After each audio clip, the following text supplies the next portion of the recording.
अॼु जी नई अपडेट में तव्हां सभिनी पहिरीं पिया लिखियो दासी टीवी में ख़ुशि आमदीद। दोस्तों, अचण वारे एपिसोड में जॾहिं तव्हां ॾिसंदव त काफ़ी क़िस्ता हली वेंदियूं। बाद में जॾहिं हसीना बेगम जी सोच इहा आहे त मां जेको आहे मिल्कियत हथु करे चाकर ख़ान खे बि रस्ते तां हटाए पोइ जाबर खे रस्ते तां हटाईंदुसि ऐं रुंडो ऐं मां इहा मिल्कियत खाईंदासीं। बहरहाल उहे उनजा ख़्याली पुलाव आहिनि, हिकिड़ा कूड़ा ख़्वाब आहिनि जेका ॾिसी रही आहे ऐं सोचे रही आहे।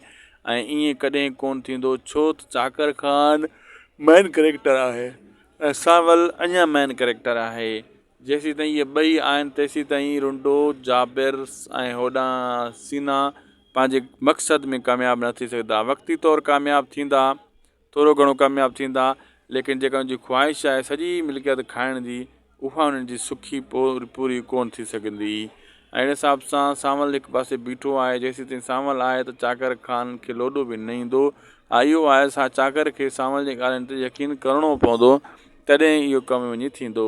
असांखे ॾींदा इजाज़त दोस्तों। दासी टीवी यूट्यूब चैनल खे ज़रूरु सब्सक्राइब, लाइक, शेयर कंदा।